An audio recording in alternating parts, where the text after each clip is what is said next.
ദൈവത്തിൻ്റെ അതിപരിശുദ്ധ നാമം മഹത്വപ്പെടുമാറാട്ടെ. നമ്മളിന്ന് വായിക്കുന്നത് വിശുദ്ധ ലൂക്കോസിൻ്റെ സുവിശേഷം 9-ാം അധ്യായം 5-ാം തിരുവചനം.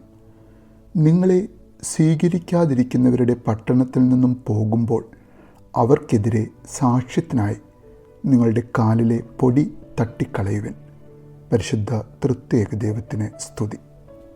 തൻ്റെ പ്രിയ ശിഷ്യരെ ആദ്യമായി യേശു ദൈവരാജ്യം പ്രസംഗിക്കുവാൻ അയക്കുന്ന സമയം വളരെ കഠിനമായ രീതിയിലാണ് യേശു അവരെ ആ യാത്രയ്ക്ക് അയക്കുന്നത്.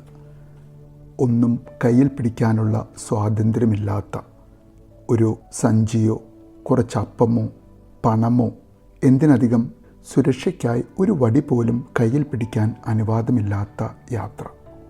ആ യാത്രയുടെ തുടക്കത്തിന് മുൻപ് യേശു അവരോട് പറഞ്ഞ വാക്കുകൾ വീണ്ടും വീണ്ടും ആ ശിഷ്യന്മാരുടെ കാതുകളിൽ മുഴങ്ങുകയാണ്. എന്തായിരുന്നു യേശു അവരെ അയക്കുന്നതിന് തൊട്ട് മുൻപ് പറഞ്ഞ വാക്കുകൾ? നിങ്ങളെ സ്വീകരിക്കാതിരിക്കുന്ന ആളുകളുടെ ഇടയിൽ നിന്നും പോകുമ്പോൾ നിങ്ങളുടെ കാലിലെ പൊടി തട്ടിക്കളയണം എന്ന കാര്യം.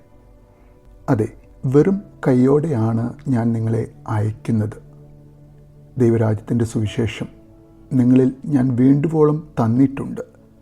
ആ സുവിശേഷം നിങ്ങൾ പറയുന്നത് കേൾക്കാതെയും നിങ്ങളെ സ്വീകരിക്കാതിരിക്കുകയും ചെയ്യുന്ന വ്യക്തിയുടെ വീട്ടിൽ നിന്നും, ആ സ്ഥലത്തു നിന്നും, ആ പട്ടണത്തിൽ നിന്നും നിങ്ങൾ മടങ്ങുമ്പോൾ ഒരു പൊടി മണ്ണ് പോലും നിങ്ങളറിയാതെ കൊണ്ടുപോരരുത് എന്ന് കരുതിയാകണം യേശു ഇത്രയും കഠിനമായ വാക്കുകൾ പറയുന്നത്. യേശു തുടർന്നും പറയുകയാണ്, അവർക്കെതിരെ സാക്ഷ്യത്തിനായി എന്ന്.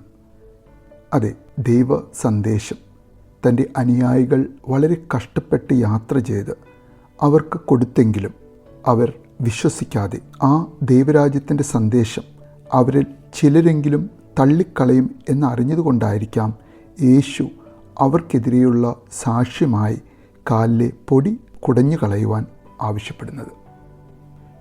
ഇന്നും നാം ആരോടെങ്കിലും യേശു ഈ വാക്കുകൾ പറയുവാൻ നിർബന്ധിതനാകുന്നുണ്ടാകുമോ? നമ്മുടെ അവിശ്വാസവും അനുസരണക്കേടും കണ്ട് യേശു നമ്മിൽ നീരസപ്പെടുവാൻ സംഗതിയാകുന്നുണ്ടോ?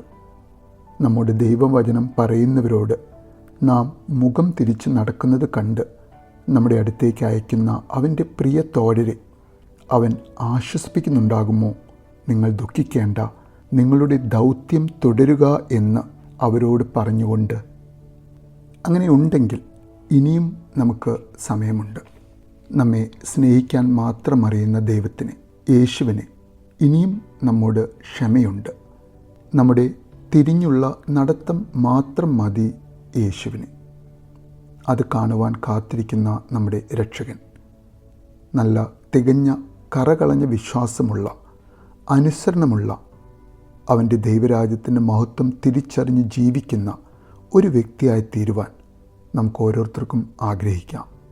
അങ്ങനെ നമ്മുടെ ഭവനത്തിൽ നിന്ന്, നമ്മുടെ ദേശത്തു നിന്ന് അവൻ്റെ ഒരു പ്രതിനിധി വന്നു പോകുമ്പോൾ കാലിലെ പൊടി തട്ടിക്കളയുവൻ എന്ന യേശുവിൻ്റെ തിരുവചനം ആ വ്യക്തിയുടെ ഓർമ്മയിൽ വരുവാൻ ഇടവരാതിരിക്കത്തക്കവണ്ണം യേശുവിൻ്റെ ശിഷ്യനെ, യേശുവിൻ്റെ പ്രതിനിധിയെ നമ്മുടെ ജീവിതത്തിലേക്ക് സ്വാഗതം ചെയ്യാം. നല്ലൊരു ദിവസം നേരുന്നു.